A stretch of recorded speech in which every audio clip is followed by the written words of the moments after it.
नमस्कार. इंद्रधनुष्याच्या या भागात आपलं हार्दिक स्वागत. आज आपल्या भेटीला लातूर शहरातील ज्येष्ठ विधिज्ञ संजय पांडे येत आहेत. लोकांना एकूण कायद्याबद्दलचं ज्ञान फारसं असत नाही, त्यामुळे त्यांनीच त्यांच्या एका मुलाखतीमध्ये विधी साक्षरतेची समाजात फार मोठी गरज आहे असं सांगितलं होतं. त्याच उपक्रमातील पहिला भाग, एकूण मालमत्ता आपण खरेदी करताना काय काळजी घ्यायला पाहिजे, कायदे काय आहेत त्याचे, या विषयाशी आपण त्यांच्याशी थेट संवाद साधणार आहोत. नमस्कार पांडे साहेब. नमस्कार प्रदीपजी. काय होतं की सामान्य माणूस जो आहे ना, त्याला समजा अगदी घर घ्यायचं आहे, प्लॉट घ्यायचा आहे, म्हणजे ट्विन बंगलो आहे, फ्लॅट आहे, अशी कुठलीही खरेदी करायची असली तर नेमकं काय काळजी घ्यायला पाहिजे? विषय मोठा आहे, परंतु नेमकं तुम्हाला काय वाटतं की मग काय असायला पाहिजे?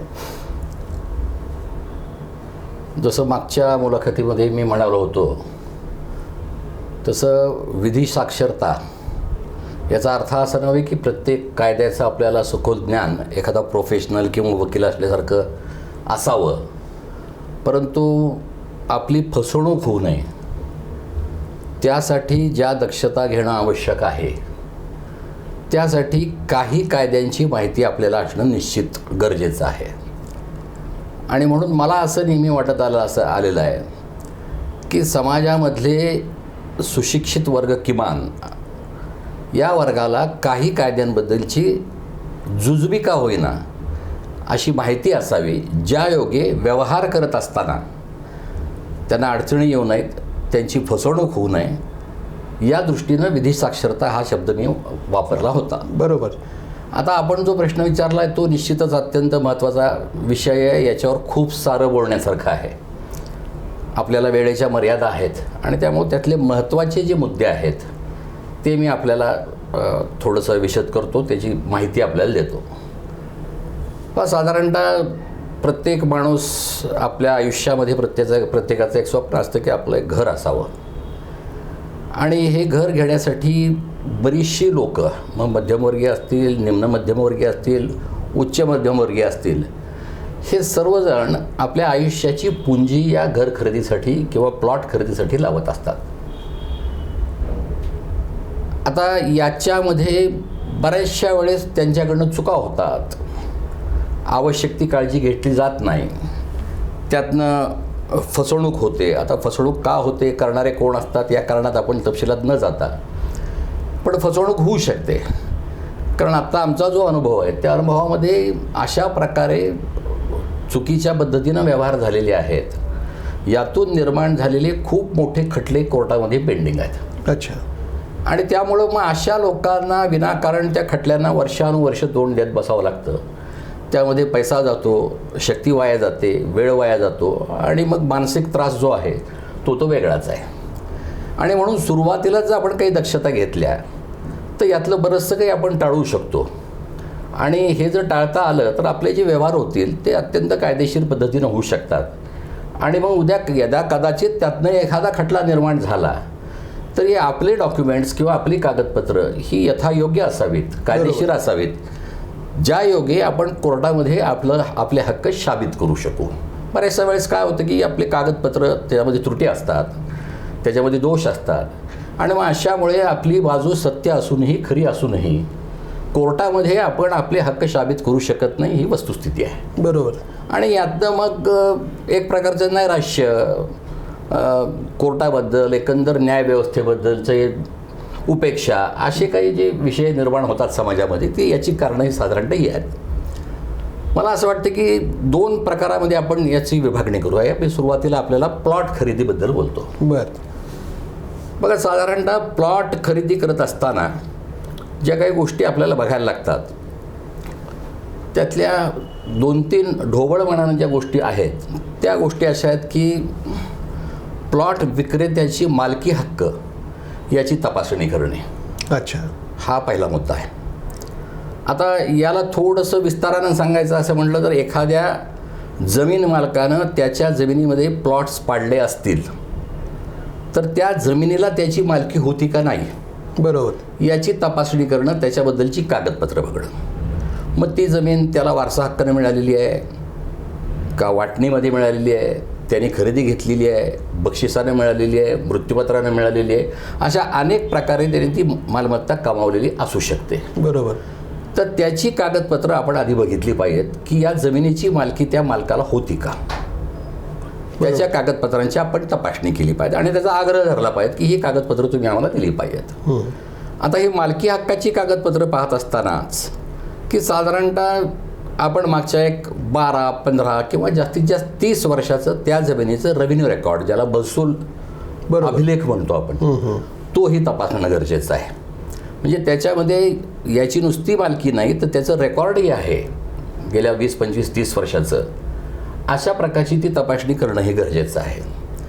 हा पहिला मालकी हक्काचा भाग झाल्यानंतर आता प्लॉट पाडण्यासाठी साधारणतः कायदा असा आहे पहा की गावठाणाच्या बाहेरच्या सर्व जमिनी या कृषीसाठीच वापरल्या पाहिजेत असा मूळ नियम. अच्छा. हे असा मूळ कायदा. आता गावठाणामध्ये ज्या जमिनी असतात त्या रहिवासी याच्यासाठी व्यापारासाठी या वापरल्या जाऊ शकतात.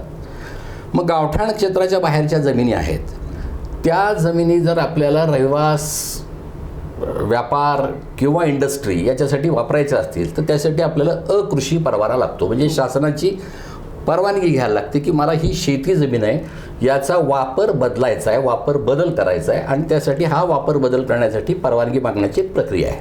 अच्छा. त्याच्यासाठी महाराष्ट्र महसूल अधिनियम या कायद्यामध्ये अनेक नियम आहेत. आता त्यात विस्तारानं सांगत बसल्यावर आपल्याला खूप वेळ लागेल. बरोबर. पण साधारणतः त्या प्रक्रियेप्रमाणे जेव्हा आपल्याकडे एक 1949चा एक कायदा आहे, तो कायदा आहे तुकडेबंदी कायदा असं त्याला म्हटलं जातं. तर त्याचं इंग्रजीमधलं नाव किंवा त्याचं नाव फार बरं मोठं आहे. अच्छा. ते नाव सांगत बसण्याचं मी टाळतो. त्याला साधारणतः त्याचा उल्लेख तुकडीबंदी असा कायदा केला जातो. म्हणजे जी शेती वापराची जमीन आहे त्याची एक प्रत्येक जिल्ह्यासाठी एक निर्धारित क्षेत्र आहे. अच्छा. म्हणजे आता लातूर जिल्ह्याचा आपण जर विचार केला तर लातूर जिल्ह्याचं निर्धारित क्षेत्र हे जिरायतसाठी 2 एकर आहे. अच्छा. आणि बागायतसाठी 20 गुंठे आहे. आता निर्धारित क्षेत्र म्हणजे काय की या क्षेत्रापेक्षा कमी क्षेत्राचा तुकडा पाडता येत नाही. अच्छा. आणि जो तो पाडला तर ती सगळी प्रक्रिया अवैध ठरते, बेकायदेशीर ठरते. अच्छा. मग त्याच्यामध्ये शासन ती तुमची जमीन जप्त करू शकतं, तुम्हाला दंड लावू शकतं किंवा तुम्ही त्याचं हस्तांतरण केलं असलं तर ते अवैध होईल. अच्छा. तर कुठल्याही जमिनीचा तुकडा पाडायचा नाही हा एक नियम. आता जर तुकडा पाडायचा असेल हा नियम आहे शेती जमिनीसाठी. अच्छा. म्हणूनच आपण काय करतो की जर आपल्याला छोटे तुकडे पाडायचेत तर त्याच्यासाठी आपण त्याचा अकृषी परवाना घेतो. बरोबर. मग तुम्ही अकृषी परवाना रहिवास क्षेत्रासाठी घेऊ शकता, तो व्यापारासाठी घेऊ शकता, ज्याला आम्ही कमर्शियल अकृषी म्हणतो किंवा कमर्शियल NA म्हणतो, नॉन ॲग्रिकल्चर असं त्याला आपण सामान्यपणे त्याची चर्चा अशी होत असते. आणि जिथं ज्यांना इंडस्ट्री काढायची तर त्यांना तो इंडस्ट्रीयल NA असा परवाना घ्यावा लागतो. आता हा परवाना घेण्यामागचा आणि देण्यामागचा एक मूळ हेतू असा आहे की शेतीवर एक शेतसारा आपण भरत असतो. बरोबर. बरोबर. आता हा शेतसारा शासनानं ठरवलेला असतो आणि त्याप्रमाणे आपण दरवर्षी शेतसारा देत असतो. जेव्हा अशा प्रकारचं रूपांतरण अकृषीमध्ये होतं तर याचा शेतसारा सुद्धा बदलतो. बरोबर. ज्याला आपण अकृषी कर म्हणतो. मग तो काही पटीत असतो. म्हणजे त्याचं तुम्हाला रूपांतरण करत असताना रूपांतरण कर हा वेगळ्या पद्धतीनं भरावा लागतो सुरुवातीला. अच्छा. आणि दरवर्षी परत शेतसाराही भरावा लागतो. मग तुम्ही जर रहिवास क्षेत्रासाठी कृषी करत असाल तर त्याचा शेतसारा, त्याची रेट ठरलेले आहेत, त्याचे दर ठरलेले आहेत, कमर्शियलसाठीचे दर ठरलेले आहेत आणि इंडस्ट्रीसाठीचे दर ठरले आहेत. ते असं चढत्या बाजूने ते दर आहेत. बरोबर. आता जेव्हा आपण प्लॉट खरेदी करतो त्यावेळेस त्या जमीन मालकाने त्या जमिनीचा अकृषी परवाना घेतला आहे का हे बघणं अत्यंत गरजेचं आहे. आता याच्यामध्ये फार अनेक गुंतागुंती आहेत. तर मग ते आपण चर्चाला तुरमध्ये चालू असते आणि त्याची ॲडव्हर्टाइजमेंट आपण बघता, 7 पाणी येणे, 1 पाणी येणे वगैरे वगैरे. तर असं काही येण्याचं 7 पाणी येणे आणि 1 पाणी येणे असं काही वर्गीकरण नाही आहे. अच्छा. येणे हे येणे आहे. जे 1 पानाचं मिळतं ती येणे परवाना नव्हे. अच्छा. ती तुमच्या बेकायदेशीर अकृषी वापराबद्दल तुम्हाला दंड आकारून एक ज्याला आपण रेग्युलरायझेशन म्हणतो, अच्छा, नियमितीकरण, बरोबर, तशा पद्धतीने केलेलं असतं. आणि त्याच्यामध्ये आपण जर बारकाईनं पाहिलं तर त्याच्यामध्ये खालच्या बाजूला एक निर्देश असतो, अच्छा, की परत तुम्ही जिल्हाधिकाऱ्यांकडून या जागेचा अकृषी परवाना काढणं तुमच्यावर बंधनकारक आहे. अच्छा, हे आपण पाहत नाही. म्हणून सात पाणी येणे, आता त्याच्यातही बरेचसे फरक आहेत. काय झालेलं आहे की महापालिका क्षेत्रामध्ये जिथं प्रादेशिक, आता वरचेवर या नियमांमध्ये बदल होत जातात, शिथिलीकरण होतं, ही प्रक्रिया होत असतात. तर जे बदल झाले, तर ज्या ठिकाणी आता बघा अनेक कायद्यांचा वापर यात कसा होतो. तर आता मी मगाशी आपल्याला म्हणालो की तुकडेबंदी कायदा याच्यामध्ये आपल्याला विचारात घ्यावा लागतो. महाराष्ट्र महसूल अधिनियमाप्रमाणे तुम्हाला ती प्रक्रिया पूर्ण करावी लागते. त्यानंतर महाराष्ट्र प्रादेशिक नगर विकास किंवा नगर रचना, अच्छा, असा एक कायदा आहे ज्याला MRTP ॲक्ट असंही म्हणतो, Maharashtra regional and town planning act. अच्छा, तर या कायद्यानुसार एखाद्या शहराची जर योजना झालेली असेल, मंजूर योजना, डेव्हलपमेंट प्लॅन त्याला म्हटलेलं असतं. अच्छा, तर ते डेव्हलपमेंट प्लॅन झाला असेल तर त्या डेव्हलपमेंट प्लॅनमधल्या अकृषीचे नियम वेगळे आहेत. अच्छा, आता त्यात जे बदल आहेत किंवा ज्या काही नियमांमधले जे बदल आहेत, परंतु एकंदरीत कुठल्याही ह्याच्यामध्ये आपल्याला अकृषी परवाना काढणं हे आवश्यक असतं. अच्छा, आणि अकृषी परवाना, आता तर शासनाचा दंड आहे की तुमचा अकृषी परवाना नसेल तर तुमचं खरेदी खत होणार नाही. होय. आणि जर बघा 80च्या दशकात किंवा 90च्या दशकामध्ये या शहरामध्ये अनेक जमिनी विना अकृषी परवाना विकल्या गेल्या. अच्छा, आणि अकृषी परवाना काढण्याच्या पूर्वी एक आपल्याला प्रक्रिया करावी लागते. बर, ती प्रक्रिया आहे ती MRTP ॲक्ट खालची. अच्छा, ती प्रक्रिया अशी आहे की तुम्हाला ज्या पद्धतीनं त्या जमिनीचा विकास करायचा आहे, कसे प्लॉट पाडायचे, बरोबर, बरोबर, किती क्षेत्राचे प्लॉट्स पाडायचे, तुम्ही रस्ते किती सोडलेले आहेत, त्याच्यामध्ये तुम्ही ग्रीन झोन किती सोडलेले आहेत, खेळाचं मैदान किती सोडलेलं आहे, हे सगळं दर्शवून तुम्हाला त्या टाउन प्लॅनिंग ॲक्टच्या नियमाप्रमाणे तो नकाशा आधी मंजूर करून घ्यावा लागतो. अच्छा, टाउन प्लॅनरकडून.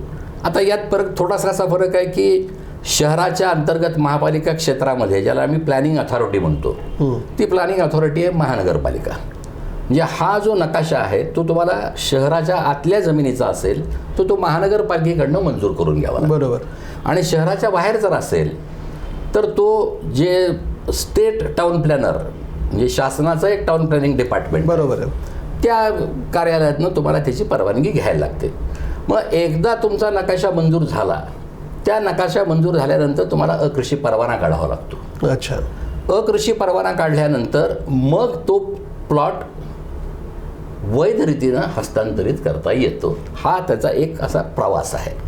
आता यातही परत नवीन नियम आत्ता आलेले आहेत काही वर्षांमध्ये की तुम्हाला सुरुवातीला तुम्हाला जो तुमचा लेआउट किंवा नकाशा मंजूर होतो त्याला आम्ही तात्पुरती मंजुरी अशी म्हणतो. अच्छा, ती तात्पुरती मंजुरी झाल्यानंतर आता नवीन लोकांनी लक्षात घ्यायची ही गरज आहे की आत्ता त्या जमिनीचं पूर्ण विकसन करण्याची जबाबदारी त्या जमीन मालकाची आहे. जे पूर्वी असं असायचं की आम्ही नुसता नकाशा मंजूर करून घ्यायचो, NA करायचो आणि प्लॉट विक्री करायचो. त्या ठिकाणी रस्ते तयार नसायचे, गटारी तयार नसायच्या, लाईट्स नसायचे. आता ही सगळी जबाबदारी ही त्या जमीन ज्याला विकसन करायचं आहे तर त्यांनी कॉन्क्रीटच्या किंवा पक्क्या गटारी बांधल्या पाहिजेत, सडका तयार केल्या पाहिजेत, अच्छा, तिथं लाईटची व्यवस्था केली पाहिजेत. ह्या 3 महत्त्वाच्या गोष्टी केल्यानंतरच त्याला फायनल मंजुरी अच्छा, त्या प्लॅनला मिळत असते आणि त्याची तपासणी केली जाते. म्हणजे टेंटेटिव्ह मंजुरी मिळाल्यानंतर तुम्ही काम सुरू करायचं आणि फायनल मंजुरीला परत मोजणी ऑफिसकडनं त्या जमिनीची परत मोजणी होते. तुम्ही नकाशाप्रमाणे प्लॉट पाडलेत का नाही याचं सर्टिफिकेशन होतं आहे. बरोबर. आणि नंतर मग तुम्हाला फायनल मंजुरी मिळते. ती फायनल मंजुरी मिळाल्यानंतर त्यानंतर तुम्हाला अकृषी परवाना मिळतो आणि हे सगळं झाल्यानंतर मग ते प्लॉट्स हस्तांतरित करता येतात. एक पांडेसाहेब एक शंका अशी आहे की समजा एखादा सामान्य माणूस गेला खरेदी करताना, त्या आपण अनेक वेळा असं ऐकलेलं आहे की एकाच प्लॉटच्या 4-4, 5-5 वेळा रजिस्ट्री होतात, तर तशी फसवणूक होऊ नये म्हणून काय काळजी घ्यायची? हेच सांगतो. हे नेमकं कसं होतं, हा जर मंजूर लेआउट नाही आहे, ज्या ठिकाणी म्हणजे ज्याचं लोकेशन फिक्स नाही प्लॉटचं, तर मग ते काय केलं जातं की तो प्लॉट एकाला विकला जातो. अच्छा. आणि पदर मग चुकीच्या चतुष्सीमा टाकून त्याची परत परत विक्री केली जाते. अच्छा. म्हणून एकदा तुमचा मंजूर लेआउट झाला की मग याच्या शक्यता खूप कमी होतात. अच्छा. की दोनदा तीनदा एक प्लॉट विक्री होण्याच्या या शक्यता खूप कमी होतात. म्हणून आग्रही याच्यासाठी असलं पाहिजे की तो त्याचा लेआउट हा मंजूर लेआउट पाहिजे, तो टाउन प्लॅनरनी किंवा महानगरपालिकेने मंजूर केलेला असला पाहिजे. त्याच्यानंतर त्याचा अकृषी परवाना घेतलेला असला पाहिजे. आणि ही कागदपत्र म्हणजे आधी बघा, पहिल्यांदा तुम्ही मालकी तपासायची आहे, त्याच्यानंतर त्याचा लेआउट मंजूर आहे का नाही बघायचं आहे, त्याच्यानंतर तुम्हाला अकृषी परवाना आहे का. आता आपण आता सध्याच्या या काही दिवसांमध्ये पेपरमध्ये वाचलं असेल की अकृषी परवाने होय हे सुद्धा बोगस किंवा डुप्लिकेट असे निघत आहेत. होय. तर याच्यासाठी थोडीशी चौकशी की तहसील ऑफिसमध्ये जाऊन, जिथून अकृषी परवाना तहसील किंवा जिल्हाधिकारी कार्यालयातून जातो, तुम्हाला ज्या जमीन मालकांना जो अकृषी परवाना दिला आहे कराराच्या वेळेस किंवा पहिल्या तुमच्या बैठकीच्या वेळेस, बरोबर, त्याची तपासणी करणं गरजेचं आहे की हा खरंच निर्गमित झाला आहे का, ही परवानगी मिळाली आहे का नाही, याचं क्रॉस चेकिंग हे त्या कार्यालयात जाऊन करणं गरजेचं झालं. हे आत्ताची डेव्हलपमेंट आहे. होय. आता या व्यतिरिक्त अजून एक कायदा आपल्याकडं फार मोठा जो चालतो लातूरमध्ये विशेषतः, तो त्याच्या खाली खूप मोठ्या प्रमाणात विक्री चालू आहे. अच्छा. ज्याच्याबाबत आजच पेपरला एक बातमी आलेली आहे. होय. त्याला गुंठेवारी विकास अधिनियम असं म्हटलं जातं. हा शासनाने कायदा, बघा आता शासनाचे सुद्धा हातबलता कशी असते की हा महाराष्ट्र महसूल अधिनियम किंवा ज्याला आम्ही टाउन प्लॅनिंग ॲक्ट म्हणतो, हे सगळे 1965 सालचे कायदे आहेत. बरोबर.